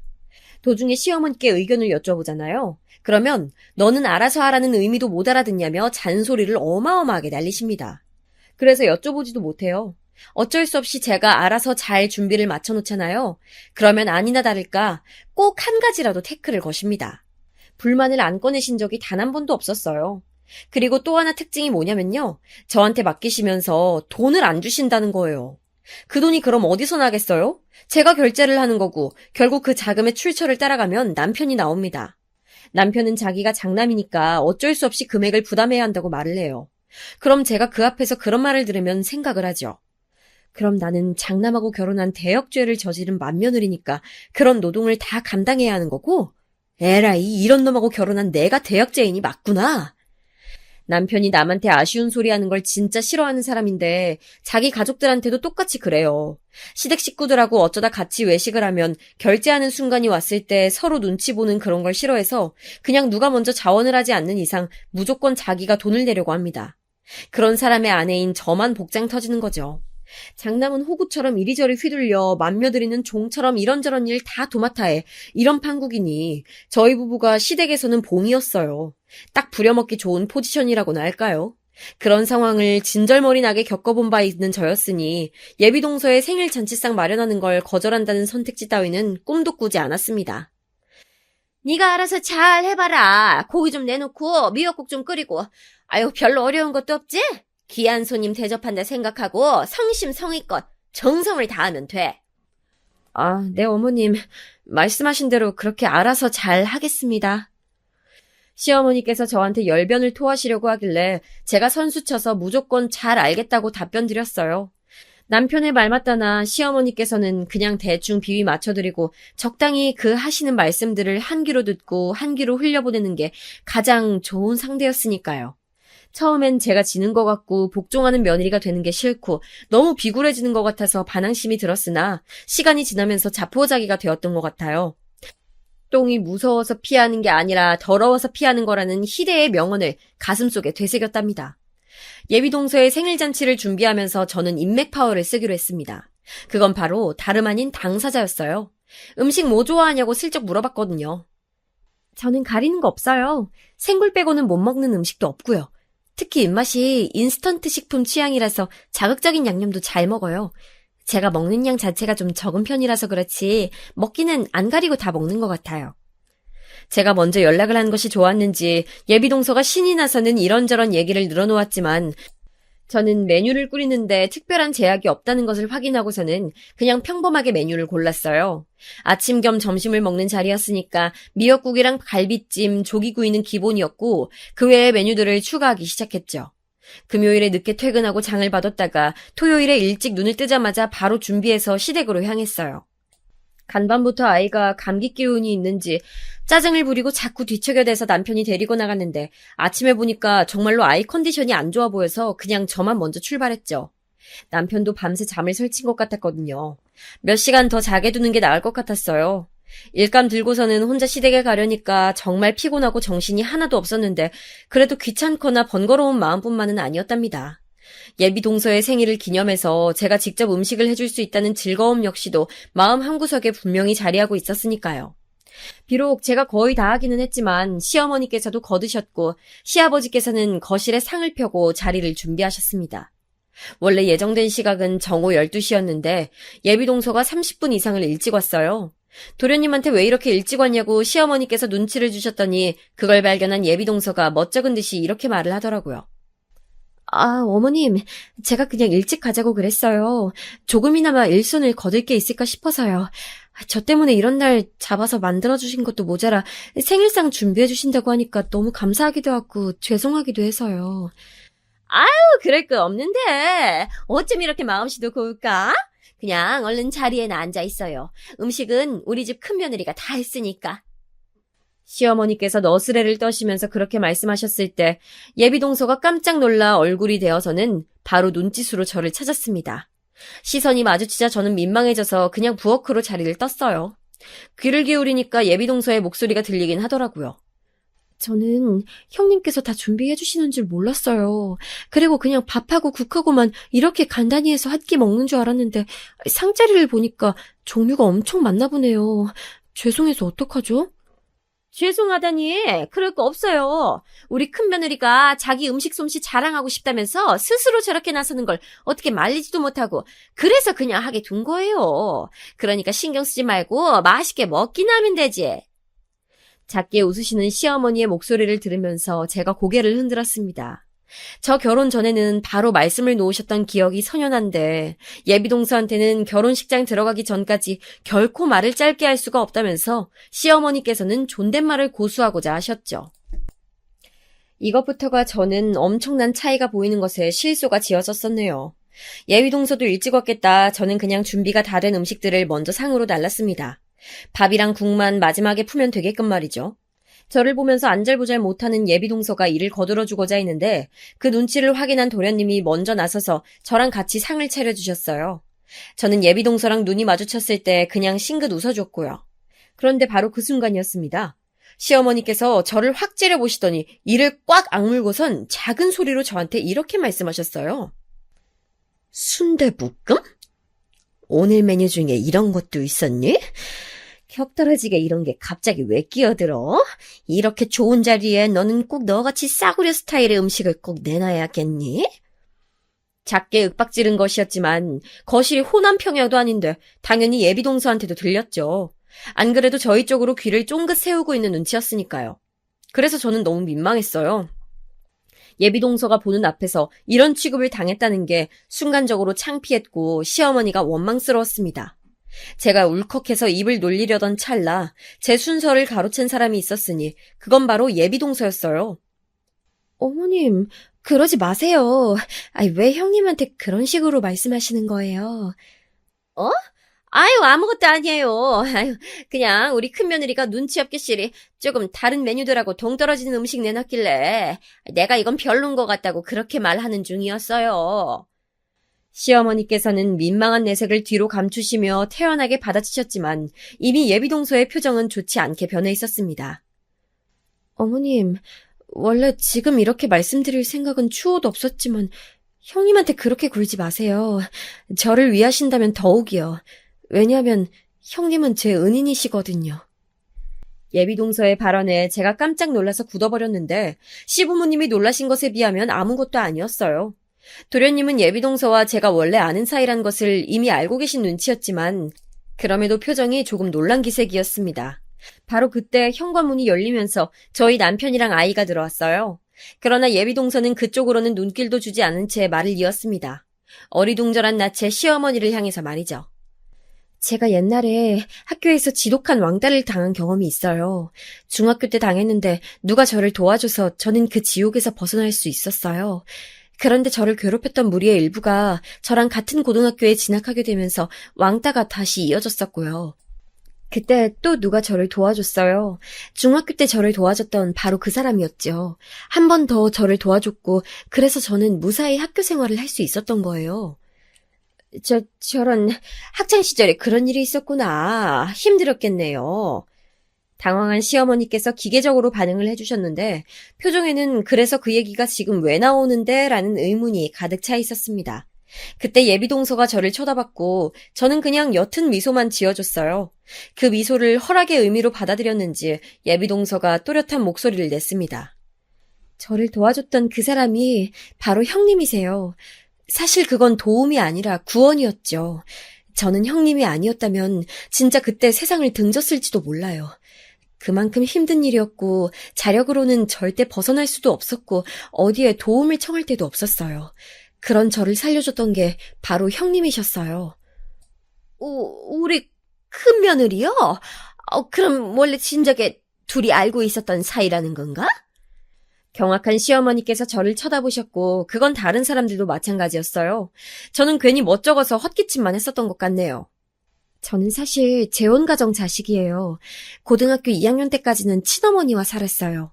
사실상 방치를 당한 채 지내고 있었고요. 형님의 은혜를 입은 저는 삶과 미래에 대한 욕심이 생겼고 용기를 내서 아버지를 찾았습니다. 아버지께서는 감사하게도 저를 받아주셨고 저는 그때부터 부유한 환경에서 살게 됐어요. 인생이 바뀐 거죠. 따지고 보면 다 형님 덕분이었네요. 예비동서가 간략하게 말을 했지만 그 이면에 숨겨진 이야기를 저는 알고 있었습니다. 예비동서의 부모님이 이혼을 하셨던 이유는 바로 예비동서가 그 아버지의 친자식이 아니었기 때문이었어요. 친어머니가 바람을 피우셨고 그렇게 생긴 생명이 예비동서였다고 해요. 그 사실을 안 아버지는 이혼 후에 연락이 끊겼고 예비동서는 친어머니 그리고 진짜 친아버지와 살게 됐었대요.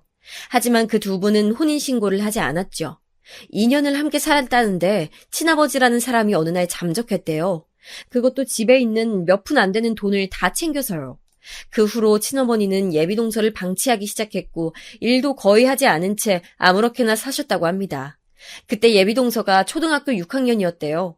사춘기에 접어들었을 때였는데 집안 환경이 그랬으니 예비동서의 성격이 음울해졌었죠. 중학교에서 아빠 없는 애, 엄마가 정신병자인 애, 전교에서 제일 가난한 애 등으로 찍히면서 고단한 학교 생활을 하기 시작했다고 합니다. 차라리 죽는 게 낫겠구나 싶어서 몇 번이고 예비동서는 삶을 포기하려고 했었다고 합니다. 어느 날 학교에서 멀지 않은 골목길에서 예비동서는 질이 안 좋은 친구들에게 둘러싸여 괴롭힘을 당하고 있었고 그곳을 마침 제가 지나가고 있었어요. 그쪽은 총 6명인가 7명인가 그랬었는데 저는 제 친구랑 꼴랑 둘이서 가고 있었던 길이었습니다. 하지만 저는 그 걔네들에게 다가가는 걸 망설이지 않았어요. 왜냐고요? 너무 부끄러운 사실이지만 제가 그 중학교에서 소위 1인자라고 불리는 일진 중에 일진이었거든요. 저를 확인한 걔네들은 일제히 고개를 숙여야만 했습니다. 저는 혼자서 괴롭힘을 당하고 있던 애가 문득 불쌍하게 느껴져서 데리고 갔어요. 그게 예비동서한테는 구원의 손길이었던 거죠. 그 후로 제가 몇 번 예비동서의 반에 찾아가서 얘 나랑 친분 있는 애다라는 사실을 일부러 보여줬어요. 그랬더니 그 후로는 괴롭힘이 잦아들었다고 하더군요. 신경이 쓰여서 저는 졸업하면서 예비동서랑 같은 학년인 일진들한테 경고했어요. 만약 괴롭힌다면 찾아와서 제가 직접 밟아줄 거라 그랬죠. 학교는 학생들에게 하나의 세계와도 같습니다. 중학교 입장에서 고등학생은 무척 무서운 존재였죠. 가뜩이나 모두를 떨게 만들었던 저였는데 고등학교에 올라가서 더욱 업그레이드가 되어서 자기들을 벌주러 오겠다니 걔네들한테는 공포였을 거예요. 그래서 제가 졸업한 후에도 예비동서가 괴롭힘을 안 당할 수 있었던 것 같네요. 하지만 고등학교에 진학하고 나자 예비동서는 얼마 안 지나서 다시 괴롭힘을 당하게 됐습니다. 같은 중학교 출신의 일진 몇 명이 그 고등학교에 같이 진학을 한 게 화근이었다네요. 처음엔 별거 아닌 괴롭힘이었으나 점차 심해져서 극심한 왕따를 당하게 되었대요. 학교에서도 집에서도 온통 힘든 일뿐이었으니 좌절한 예비동서는 다시 삶을 놓아버리고 싶은 충동에 휩싸였습니다. 그런데 또 마침 제가 번화가에서 예비동서를 본 게 아니겠어요? 그것도 마침 예비동서는 자기랑 같은 교복을 입은 애들한테 괴롭힘을 당하고 있는 와중이었죠. 걔네는 여러 명이었고 저는 혼자였지만 망설여질 건 없었어요. 왜냐하면 저는 고등학교에 올라가서 더 무서운 일진이 되어 있었거든요. 정말 부끄럽고 수치스러운 과거지만 제가 부정할 수 없는 저의 과거였습니다. 저의 명성 아닌 명성을 알고 있었던 걔네들은 제가 누구인지 확인하자마자 넙죽 인사를 받은 후 도망가 버렸습니다. 너 예전에 봤던 걔지? 너 아직도 괴롭힘 당하고 있었어? 네가 나대다가 잘못 찍힌 경우라면 또 모를까. 넌 아무 잘못을 한 것도 없는데 왜 부당하게 맨날 당하고만 있어? 아, 열받아. 야, 내가 당장 내일 니네 학교 애들 만나서 단판 짓는다. 제가 무슨 옛날 드라마에 나오는 남자 주인공이 할 법한 말을 하고 있을 때 예비동서는 눈물을 훔치고 있었어요. 괴롭힘 당할 때는 안 울더니 지금은 왜 우냐고 그러니까 누가 자기를 도와주는 것 자체가 신기해서 그냥 눈물이 나온다고 하더라고요. 그래서 제가 예비동서한테 이런저런 얘기를 해줬었습니다. 그때는 그 시절만의 그런 이상한 감성이 있었던 것 같아요. 영화나 드라마에서나 할 법한 폼 잡는 조언들 있죠? 그런 걸 왕창 예비동서한테 날려줬었어요. 인생은 길고 불행은 짧다느니 내일의 해를 보기 위해 오늘의 달을 바라봐야 한다느니 시련을 이겨내면 그게 도전이 될 거라느니 별 가짜는 조언들을 엄청 해줬었죠. 지금 생각하면 민망해서 미쳐버릴 것 같은데 그게 그 당시에 예비동서한테 엄청난 도움이 되었던 겁니다. 저의 그 조언들을 듣고 나서 예비동서가 다시는 나약하게 당하고 살지 않겠다며 마음을 고쳐먹었다니깐 말 다 한 거죠. 저는 제 말을 지켜서 예비동서의 고등학교에서 노는 애들을 불러다가 강력하게 경고를 해줬고요. 그 후로 예비동서는 괴롭힘을 당하지 않았어요. 선생님한테 도움을 요청해도 네가 왕따 당할 만한 일을 했겠지 같은 답변이나 들어야 했던 예비동서의 학교 생활을 제가 구제해준 것이었습니다. 저는 당시에 제가 그렇게 대단한 일을 한 줄 몰랐어요. 그런데 어느 날 수업 다 끝나고 학교를 나서는데 예비동서가 저를 기다리고 있어서 깜짝 놀랐었죠. 저한테 작은 쇼핑백을 내밀었는데 그 안에는 감사 편지와 함께 과자 몇 개가 들어있었습니다. 그렇게 용기를 내어 저를 보러 제가 다니는 학교까지 찾아와 기다렸음에도 예비동서는 저한테 말을 한마디도 하지 않고 그저 쇼핑백을 건네준 채 줄행랑을 쳤었어요. 부끄러웠던 거죠. 편지 내용은 별거 없었던 걸로 기억합니다. 은혜 잊지 않겠다, 앞으로 포기하지 않고 열심히 살겠다, 뭐 이런 이야기였어요. 저는 제 친구들하고 맛있게 과자를 나눠 먹었고 성인이 된 후로 학창시절에 어깨 힘주고 살았던 과거를 부끄럽게 여기게 됐으며 사회생활을 하면서 성격을 바꾸게 됐지요. 그렇게 살아왔어요. 때때로 예비동서가 떠오른 적도 있었던 것 같아요.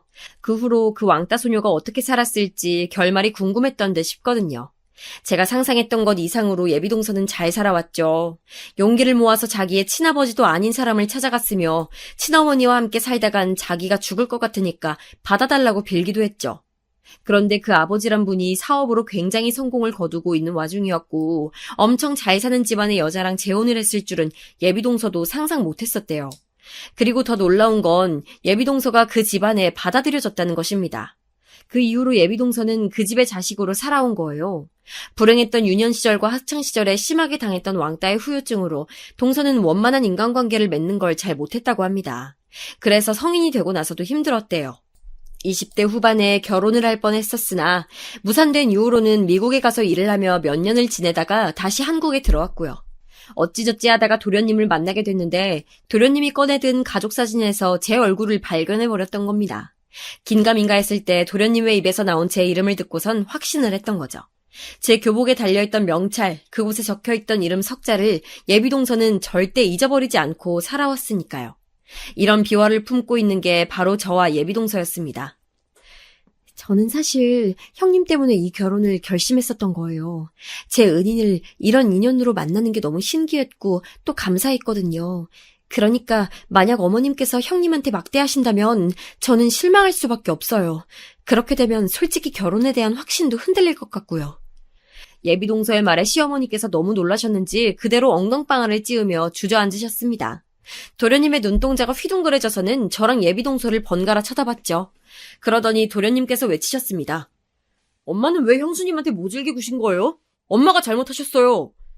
그러게요. 어머니가 잘못하신 겁니다. 수진 엄마한테 얼른 사과하세요. 그때 웬일로 남편이 말을 거들더라고요. 원래 자기 부모 앞에서 무건수행하는 사람인데 이거 참 의외였습니다.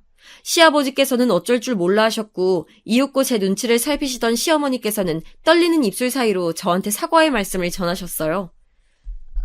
내가 너무 너한테 편하게 대하고 편하게 생각하고 말을 했었네. 미안하다. 모두가 그렇다고 말을 하니 전적으로 내가 잘못한 거겠지. 내가 너를 미워해서 그런 게 아니고 자꾸만 말이 헛나가다 보니까 그렇게 된 거야. 내 맘 알지? 내가 정말 미안하다. 시어머니의 흔들리는 눈동자로 밀어보건대 갑작스런 전개에 아직 혼란스러우신 듯 했어요. 다만 귀하디 귀한 예비 작은 며느리가 난데없이 만만한 큰 며느리를 자기 은인이라고 칭하면서 결혼을 재고하느니 마느니 그런 얘기를 하니까 놀라셔서 그냥 분위기에 휩쓸려서 저한테 사과하신 것이었죠. 그걸 꿰뚫어보지 못할 제가 아니었습니다. 하지만 일부러 아무것도 안 따지고 그냥 그 사과를 받아들이는 것으로 했어요. 일단 밥부터 먹자고 하면서 일부러 분위기도 얼른 전환시켰죠.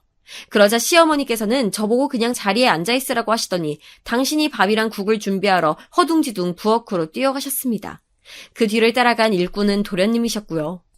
남편이랑 시아버지께서 상위를 정렬하는 동안 저는 예비동서와 눈빛을 교환하곤 씩 웃었습니다. 형님, 저 순대볶음 좋아해요. 안 먹어본 지 오래됐는데 그래서 더 빨리 먹고 싶어요. 예비동서가 저한테 슬쩍 다가와서 그렇게 말을 하길래 저는 주변을 얼른 살피고선 예비동서한테 귓속말을 날려줬습니다. 내가 옛날에 한가닥 했던 사람이라는 거 비밀 지켜줘서 땡큐. 그러자 예비동서가 웃음을 꾹 참는 얼굴이 되더라고요. 예비동서는 정말로 순대볶음을 잘 먹었습니다. 혼자서 거의 그 접시를 싹쓸이 하더라고요. 그 모습을 지켜보는 시어머니의 표정이 얼마나 어리 빠져 있던지 그게 너무 웃겨서 저는 그날 음식이 코로 들어가는지 입으로 들어가는지도 모르고 먹었네요. 상견례는 무사히 진행되었고 저도 그 자리에 참석을 했는데요. 예비 동선의 가족들이 저를 무척 반겨줘서 황송할 지경이었어요. 그리고 결혼에 관한 대소사를 논의하는데 그쪽에서 자꾸 저만 쳐다보더라고요. 시부모님은 갑자기 꿔다 넣은 보리자루 신세가 됐습니다. 민망해 죽는 줄 알았네요. 예비동서의 생일 잔치상 사건에 이어서 상견례장에서 산댁 측 가족들이 저만 바라보는 대사건이 또 터지자 이제 완전히 시댁 식구들의 태도가 달라졌습니다. 예비동서는 언감생심 욕심낼 수도 없는 보물단지, 진짜 백이 부잣집 딸인데 바로 그 사람을 조종할 수 있는 사람이 바로 저였으니 자연스레 모두가 제 앞에서 설설 기게 되더라고요. 나는 세월 같은 것에 관심 없었는데 어쩌다 보니까 당신이 말했던 대로 됐네? 내가 서열 잡게 됐어. 근데 혹시 당신 불만 있는 거 아니지? 내가? 아니, 나 당신한테 불만 없는데? 지금까지도 없었고 앞으로도 없을 거야. 나 원래 수진 엄마 전속 시종이잖아. 에이구, 말이나 못하면. 아무튼 간에 앞으로는 생각 없이 말 툭툭 뱉는 버릇 고쳐. 이참에 내가 당신의 화법을 고쳐놓고야 말겠어. 아이, 알았어. 수진 엄마가 하자는 대로 할게. 남편이 얌전히 꼬리를 말고 살게 된 것은 당연지사였고요. 시아버지께서는 제 눈치를 살피시느라 저랑 한 공간에 있으면 시선 처리마저 어려워하셔서 제가 그러지 말라고 거듭 말씀을 드려야만 했습니다. 도련님이야 말할 것도 없었죠. 원래는 저랑 별로 친분도 없었건만 저한텐 이제 아주 깍듯하게 대합니다. 그리고 자꾸 저랑 친해지고 싶어 하고요. 무엇보다 가장 극적인 변화를 겪은 사람은 바로 시어머니 아닐까요? 어머님, 올해는 김장 어떻게 하실 거예요? 작년처럼 진행하실 거죠? 아니다. 어떻게 하든 말든 넌 신경 쓰지 말어. 내가 알아서 잘 김장해다가 니네 먹을 거 갖다 줄 테니까. 원래는 틈만 나면 저를 부려먹으라고 하셨던 분인데 이제는 당신이 알아서 잘 하겠노라고 하십니다. 솔직히 그렇게까지 안 하셔도 되지만 저도 그간 당해온 게 있으니 한동안은 그냥 두고 보는 중이죠. 제가 의심이 좀 드는 게 있어서 동서한테 찔러보고는 있는데 이것도 참 안 먹힙니다. 동서, 솔직히 말해봐. 나 몰래 시댁 식구들한테 무슨 말한 거 있지? 예를 들어 나한테 예의를 안 차리면 가만 안 두겠다거나 뭐 이런 식으로 협박한 거 아니야? 맞지? 글쎄요. 아, 옛날에 형님이 저 괴롭혔던 애들한테 협박하셨던 것처럼요? 아, 동서. 왜 자꾸 옛날 얘기 꺼내려고 그래? 난 과거는 다 잊고 청순 가련한 애엄마로 산 지 오래된 사람이야. 그래도 형님의 그 과거가 있었기 때문에 지금의 제가 있는걸요?